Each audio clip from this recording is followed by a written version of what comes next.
Hello বন্ধুরা, আসসালামু আলাইকুম। Welcome back to my channel. আশা করি আপনারা সকলেই ভালো আছেন। তো আমি এখন বরাবরের মতো আবারও মাঠে চলে আসলাম। আর মাঠে চলে আসলাম আপনাদেরকে পেঁয়াজ দেখানোর জন্য। এই পেঁয়াজ গাছের বয়স 50 থেকে 55 দিন।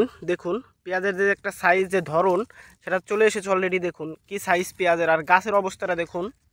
একেবারে প্রত্যেকটা গাছ সুস্থ সবল।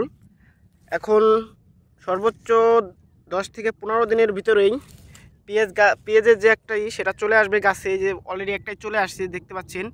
দেখুন অনেক সুন্দর দেখা যাচ্ছে, একেবারে কালারটা দেখছেন পেঁয়াজের, অসাধারণ একটা কালার।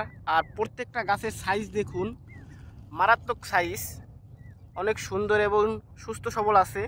আশা করা যায় অনেক সুন্দর ফলন হবে এবার পেঁয়াজের। যদি ইনশাল্লাহ দাম থাকে তাহলে কৃষকের অনেকটাই লাভবান হবে। আর যদি দাম না থাকে তাহলে প্রচণ্ড পরিমাণে লস যাবে কৃষকের, কারণ প্রচণ্ড খরচ হয়েছে এবার পেঁয়াজে।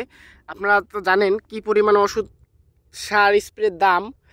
দেখুন এই যে পেঁয়াজের সাইজটা দেখুন, শুধু অসাধারণ একটা সাইজটা দেখলেই মন ভরে যায়। আর প্রত্যেকটা গাছের গোড়া দেখুন, একেবারে অসাধারণ। আর খেতে কোনো রোগবালাই নাই, ইনশাল্লাহ সুস্থ সবল আছে। সর্বোচ্চ 15 থেকে 20 দিনের মধ্যেই এই গাছের যে পেঁয়াজ আছে সেই পেঁয়াজগুলো ইনশাল্লাহ বড় হয়ে যাবে।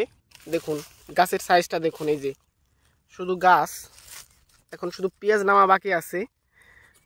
তো ইনশাল্লাহ অনেক সুন্দর ফলন হয়েছে।